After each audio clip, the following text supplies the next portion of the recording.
Every leader experiences seasons when progress slows and energy dips, and the strategies that once worked no longer delivers the same results. We're talking about growth plateaus. We know that they can feel frustrating, but I find that they're often signals that something new is required. And the leaders who move forward are the ones who learn how to revive momentum with clarity, courage, and intentional action. Come on, let's get this conversation started.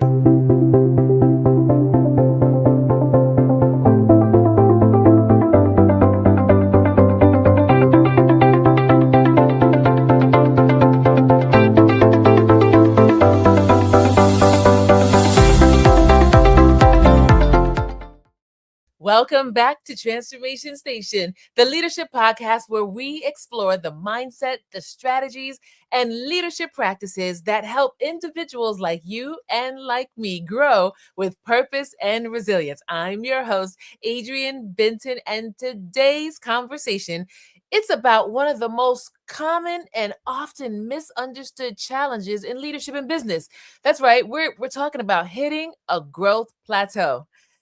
When momentum slows, it can create uncertainty, doubt, and pressure to find quick fixes. But today we're going to talk about the fact that plateaus can also become something powerful for us. Now, before we get started, I want to remind you of a few things. Number one, we got to celebrate today. You might be asking, what are we celebrating?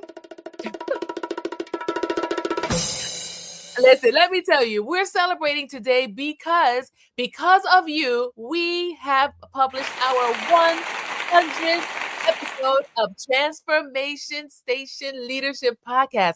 I can't thank you enough. And I want to remind you that we still have so much more in store for you. So if you have missed even one episode of season 1, season 2, or even here in season 3, I need you to go ahead and go back and watch the replays, and don't keep this goodness to yourself. You must invite someone else to join us regularly every Monday and Wednesday and tap into all of this leadership goodness. I also want to remind you that on April 9th, we are going to have our next leadership seminar, Grow, Glow, and Go. We have the amazing Kyla Glover who is going to join us, and we're talking about how do we show up in the world? What is the messaging that we're putting out as we show up every day? You don't want to miss this, and you definitely want to invite some other leaders to come with you. And then I am absolutely excited to remind you on April 13th to 16th, we have our next Lead Her Shift conference that is happening. Now, in January, we had our first Lead Her Shift conference. Over 400 of you registered for the conference. We had an amazing time together. It is time for Lead Her Shift. And this one is Lead Her Shift Adjustment. And we're going to be talking about the fact that, listen, as leaders, we go through challenges. We have our hills, our valleys, our mountains, our peaks. When the challenges come, that is not a sign to quit. It's simply a sign that maybe there just needs to be an adjustment. So I'm inviting you to register today. You can go to mobilizingwithimpact.com and you can sign up and register for the conference right now. And it begins on April 13th to 16th. And again, I invite you, do not come by yourself. You must bring others to join you. Well, listen, I'm absolutely thrilled and excited for the conversation that we are having today. And today we have an amazing guest that is with us. I know you're going to learn so much from him as he shares. And I'm talking about HR Huntsman. HR Huntsman is the founder of Leaders Edge. He is also a business and leadership keynote speaker, organizational strategist, author, business executive coach, and business leadership consultant. He's in the right place. HR founded Leaders Edge to be able to invest in leaders like you and me, especially young leaders. Now, HR shares many of the life and leadership principles that he learns in his 30 plus years of leadership with other leaders. And he firmly believes to succeed, one must begin with mindset, then move on to principles and disciplines which create long-term success for a company or an individual. I am absolutely thrilled and honored to welcome you, Huntsman, HR Huntsman. Welcome to Transformation Station Leadership Podcast.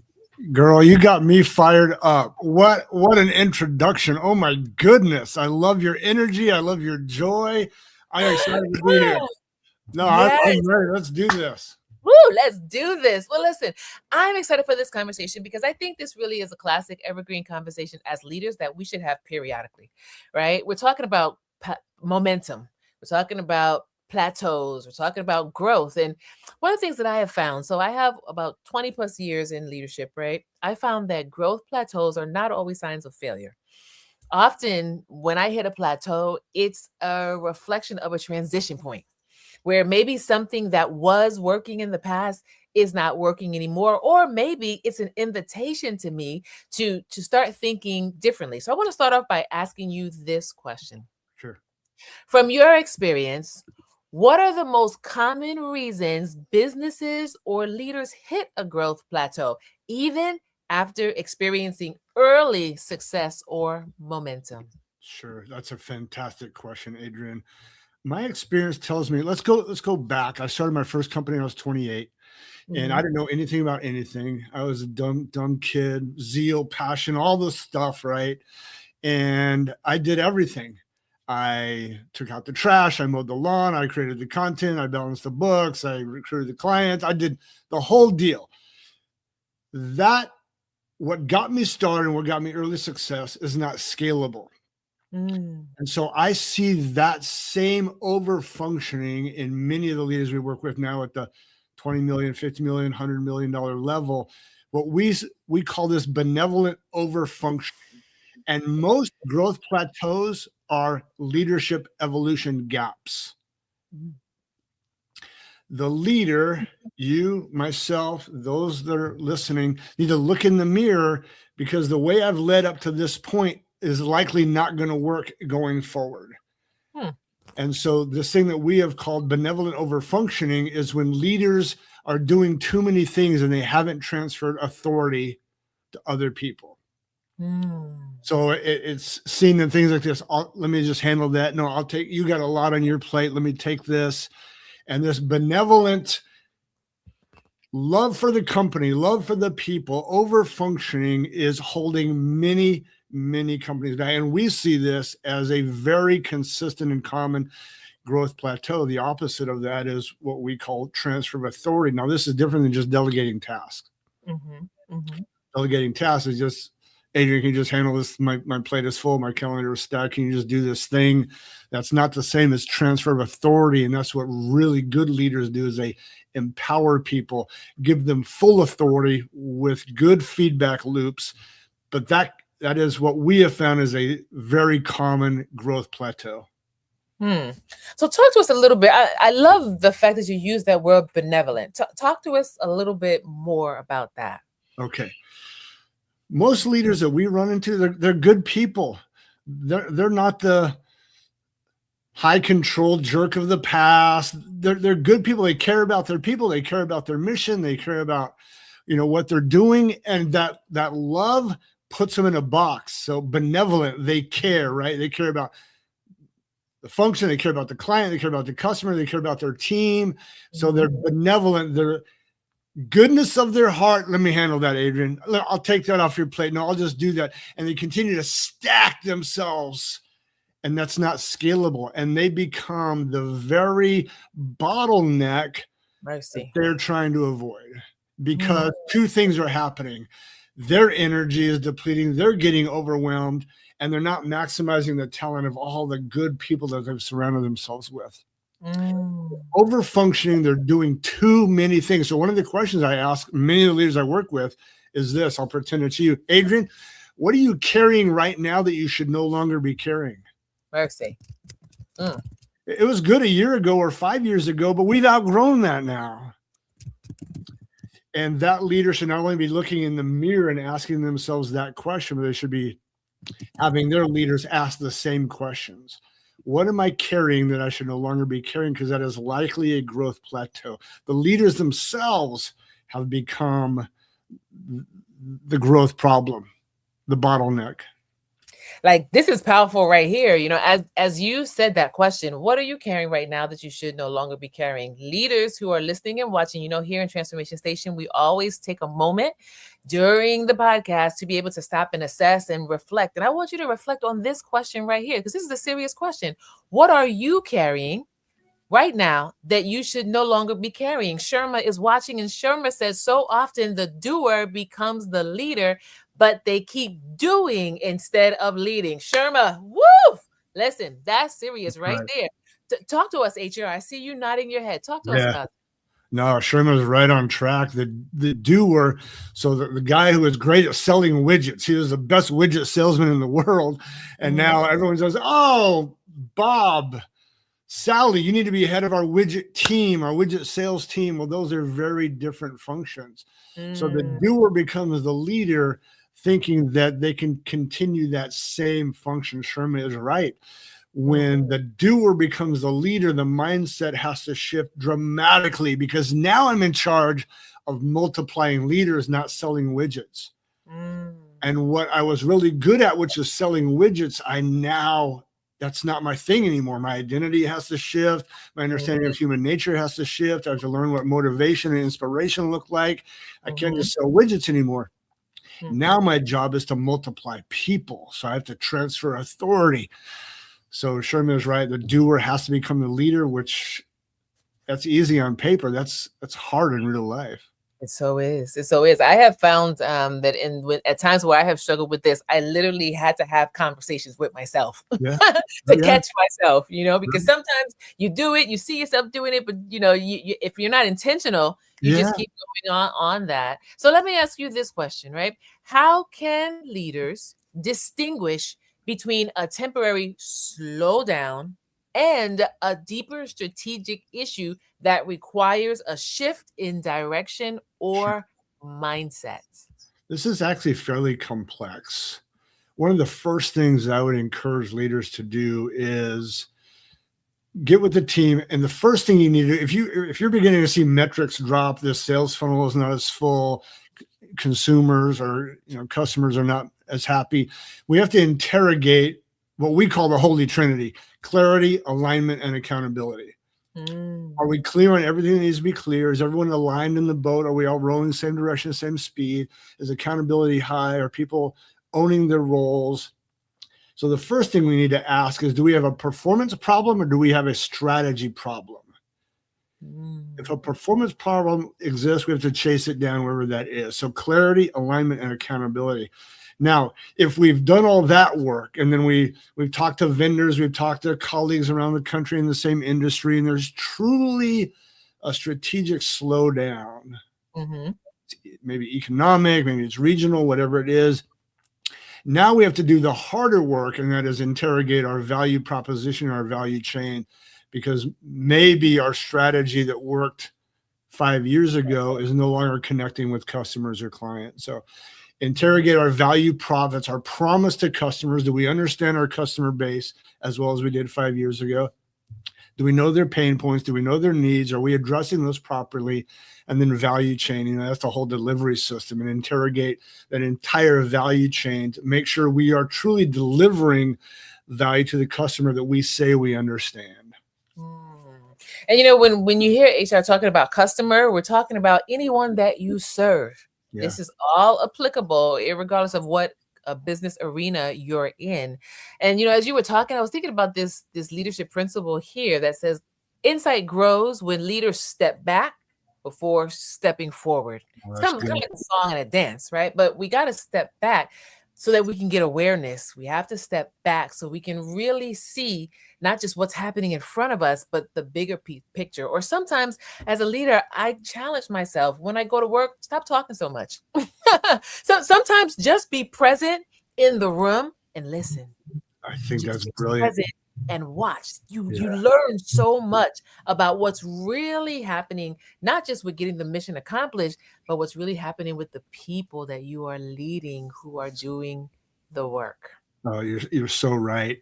A lot of leaders just want to jump in, roll up their sleeves, and work harder. And oftentimes that's actually not what's called for. What's called for is to slow down, do a really good assessment, listen, ask a lot of good hard questions, close your mouth, get the good people in the room around you, right? Yeah, get the good people in the room that you've brought on your team and ask them some good hard questions. I think you're absolutely right, Adrian. Okay. So let me ask you this question, right? Art, science. What is the art and science of great leadership? Gosh, we love this. I love this distinction. We talk about this a lot. We use that exact same language. So what we call this science, we recognize is not truly science. I understand that. But what we call science is the infrastructure of organisms. So we have the systems, the processes, the structure, the scalability, the priorities, the metrics, again, the value chain, all the infrastructure that makes something scalable is what we would call the science, is documenting that, interrogating that, consistently making that more efficient, all the things around infrastructure. What we would call the art would be everything that has to do with humans, because we are complicated, sometimes messy, and getting to understand how people tick, how to inspire them, how to read the room, how to influence, when to have hard conversations, when to correct, when to champion and high five. That is kind of the art. Building culture is the art. So the best leaders know how to do both. They know how to build systems that scale, and they know how to build cultures that people really want to belong to. So when I hear you, what I hear you saying, I'm gonna put it in my own words, that you're talking about when they scale, when they have clarity, and when there is connection. Yeah, There's that balance. That's good. Leadership succeeds. Okay, so then here's some more words that we hear quite often that I want to hear you talk about. What is the value of authenticity and trust? That those are two really big words that we hear a lot about, but sometimes in the practical, it's a little challenging. But what is the value of authenticity and trust in leadership? It's invaluable. Those are priceless. So for us, authenticity and vulnerability are two of our 4 core values. And anyone who ever engages with us has to sign a document that they're going to come play by those rules, those principles. So authenticity, the way we describe it, is you show up as your real self. Vulnerability for us, the way we define it, is you're willing to look weak. I don't know. I need help. I don't understand. I dropped the ball. I'm a little bit scared. Like, those things are priceless. In past days, they were seen as weaknesses, right? To say I don't know something. But really, it clears the way for innovation, for dialogue, for communication. Authenticity, we joke and say, leave your cape at the door. There's no super women or supermen here. Just show up as your real self. Let's just have real conversations. So very practical, very real, and very powerful, because that's really the only way that we can have the kinds of conversations we need to have. Now, that's going to lead to your deeper question, which is trust. In the 5 levels of healthy organizations, and this is from Patrick Lencioni's work, trust is at the very bottom. It's the very foundation of a healthy organization. But you and I both know it is very difficult to get there. Trust begins when leaders demonstrate by example that their word is their bond, that they'll follow through on what they say. They don't throw people under the bus. They don't railroad people. They don't take publicity that should have gone to someone else. They don't own other people's, wins. Yes. They'll sacrifice themselves for the team. They have people's back. Like, so many small things, day in and day out. It's never one thing. That's right. It's a consistent showing up for the good of the people and the good of the team.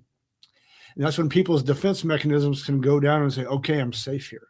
When people can say, I'm safe to disagree, I'm safe to create, I'm safe to innovate, I'm safe to challenge. When people feel safe, then we have a pretty healthy organization. So I've noticed over the years, I guess the last couple of years, that psychological safety is another really big not just a buzz, not just buzzwords, but it's a really No. big deal right now when you look at leadership and what's happening in the workplace. And we are admonished as leaders to, like you're saying, have that authenticity, which builds credibility, which allows people to feel safer. I was coaching someone recently, and they were talking about the leader that they are being led by. They don't know who that person's going to be from day to day. Yeah. They go to work, they don't know if they're like they don't know if they're going to be angry, if they're going to be calm, and to the point now where in the department, people are nervous about making a mistake. Yeah. Like, if they make a mistake, they won't be treated like you're a human being. We can recover from this. We can move forward. That's not the way we want to lead. It does not build trust, right? Because trust has a foundation for collaboration, for resilience, for performance. In my workspace, I try to share with my team. Listen, we have shared wins and we have shared challenges. Yeah. That's good. You may not be responsible Yeah. for the mistake, but we're going to come together to figure out how to support that individual and how to support as a team. Adrian, can you imagine? You just imagine our nation or the world. Can you imagine how much potential, how much innovation, how much creativity, how many good insights are left on the table? Simply because people are afraid to say, I've got an idea, or I don't know that that's going to work.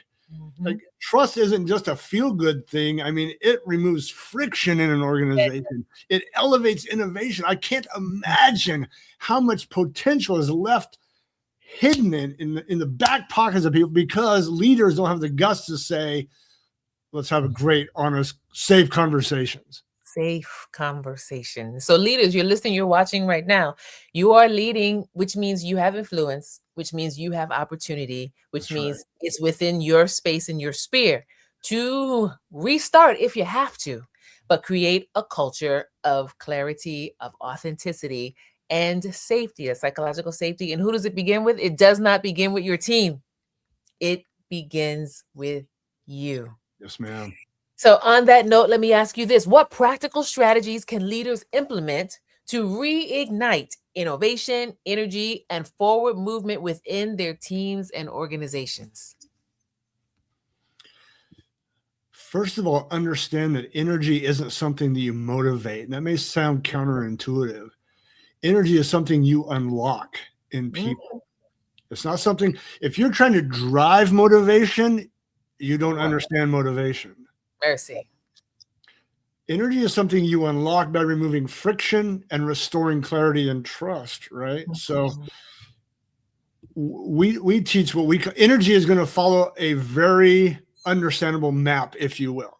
Energy, human energy in an organization. When I feel like I'm safe and it's a trusting environment and I'm connected to purpose and I'm good at what I do, energy is naturally going to flow. You don't have to force it out of me. So we teach this thing that we call the map to success. And it's not original with us. I go back to Detchy and Ryan back in the 70s. I'm kind of giving my age away here, but they created what they call the self-determination theory. They want to understand what motivated people, how are people inspired, and they came up with relatedness and autonomy and competence, and we've reorganized that for ourselves and put it in a teaching format that we call the map to success: mastery, autonomy, and purpose. Mastery, and people are good at what they do and they feel competent and they're trained. When I feel confident in my skills, energy is going to follow that. Yep. Autonomy. Let's talk about autonomy for a second. You and I are human beings, and beginning around age 2, we had an opinion on how things should go. Yes. Right? And we call it the terrible twos, but that's the kid coming to realize, like, wait, I have an opinion about things. Yes. I'm a person. Yes. So it's an abomination of humanity when people are micromanaged and controlled because we're locking away all this genius because people don't want that. So when we give autonomy and we ask for people, share, I'd love to hear your idea, or we give them true authority and then purpose. People are not inspired by tasks. They're inspired by purpose. Yes. So Yes. if we can build, now this is going to take time. If we can build mastery, autonomy, and purpose into our workplace and connect people to those things, energy naturally follows that path. So I'm going to say it again. You don't have to force energy. You have to unlock it. Unlock it. And we unlock it with this very predictable map to success, mastery, autonomy, and purpose. This is good stuff right here. You're giving us a masterclass. I love it. I love it. So let me ask you this question, right? How does infusing meaning and mission into our message cause engagement to skyrocket within an organization and allows us to build teams with purpose? How does infusing meaning and mission into our messaging? Yeah. Keep in mind that innovation, energy, it doesn't die from lack of ideas. It dies from lack of permission. Ooh. We're not giving people permission to bring their best self to work. So if we really want meaning and mission and engagement to skyrocket an organization, we have to be far more purpose driven. I think it was Gallup who did this poll. They wanted a study, actually. They wanted to compare task oriented companies versus purpose driven companies when it comes to employee engagement. And so they did this study and they found out that purpose driven companies have a 200% rate of engagement higher than task driven companies. Now, it shouldn't surprise anybody that is true, because we're not motivated by connecting these dots or following. That doesn't motivate us. So what great leaders do is this, Adrienne. They're able to connect me with the purpose of the organization, the why. Simon Sinek did a great job in teaching us to start with why. But they also connect with my why. So what really high masterclass leaders do is they're consistently reinforcing the mission of the organization. We're about something big here. We're changing the planet. We're helping people connect with whatever it is. At Leaders Edge, we help to develop leaders. We help to build destination workplaces. That's a privilege. But also realize that the people aren't coming to work mainly for your mission. They're coming to work for their own. They want to buy their first house or go to Hawaii or help raise their grandkids. So they have their own mission that is different than the company's mission. What great leaders do is they connect those missions. Here's how passionately following the company's mission can help you succeed in your mission. Great leaders know how to bring those two things together. I love it. And the best practice, to all of our leaders here, regularly reinforce mission through storytelling, recognition, and communication of impact. Like we were talking earlier, you got to slow down. You got to slow down, be aware, have conversations, and regularly reinforce the mission. I love what you shared about us, about how you message to your team. It's not, as I was listening to you, I'm thinking, it's not just about rah, rah, rah motivation. As you put that consistent messaging, that is the motivation. Yeah. People, they connect the dots. And like you mentioned earlier, then they are able to see and feel like they have purpose with what they're doing and with whom they're being they're organized with. Wow. When people see how their work truly matters, performance stops being compliance and it becomes commitment and passion. Yes. Teach them how their work matters. I call it leaking vision everywhere. Leak vision everywhere. Everywhere you go, every staff meeting, every one-to-one, every opportunity, every time we drop the ball is a good opportunity to say, let's get back to the basics. Why we're here. Leak vision everywhere. I love this. Oh, this is such a masterclass. We could go on and on for hours. But listen, as we turn the corner on this conversation here, I want to ask you this question. If a leader feels stuck right now, and this leader is unsure how to regain momentum, what is one decisive action they can take this week to begin moving forward? Understand the momentum doesn't come from doing more. Like you said, I'm gonna go back to you. Slow down a little bit. Momentum doesn't come from doing more. It comes from doing what matters most with clarity and consistency. So if I'm going to give you one practical, if I'm going to give our listeners one practical thing, is to slow down, gather the troops and say, Let's go back to authenticity and vulnerability. I feel stuck. Mm. I feel stuck. I think we're stuck. I want to hear some of your great ideas on what you're feeling and thinking, how to get us unstuck. Then close your mouth and listen to the team. So gather the team, say, I feel stuck. I need your help. What are your ideas? And start asking questions. This is good stuff. All right, Transformation Station leaders, listen, I need you to stop, pause, reflect. I need you to listen to this or watch on the replay, because there's no way you can process all of this and get all this goodness to be able to move forward right now. So you got to go back, listen carefully as HR is talking with us, because literally he gave us the keys on how to move forward with momentum today. HR, I know that there are leaders who are listening and watching that want to engage with you. They want to tap into your resources, get the book. What's the best way for our listeners and our viewers to be able to engage with you and tap into your resources? Yeah, you're putting up the website there. Just email me, hr@yourleadersedge.com. I'm a very personal guy. I love to connect with people. So hr@yourleadersedge.com. Send me an email and let's chat. All right. Well, listen, HR, this was amazing. Leaders, you see this right there on the screens. I'm going to invite you to support HR. I'm going to invite you to go get the book, the website, and also, really importantly, reach out to him. Let him know that you saw or you heard this particular episode. I know that there is much in here that has resonated with you. So share with HR what has resonated with you, because the community that learns together grows together. Thank you so much for joining us today. It has been an honor and a privilege to have you with us today, HR. Adrian, you're amazing. Keep doing what you're doing. Thank you so much. Oh my goodness. Listen, today's conversation reminded us that plateaus are not the end of progress. No, they are invitations to lead differently.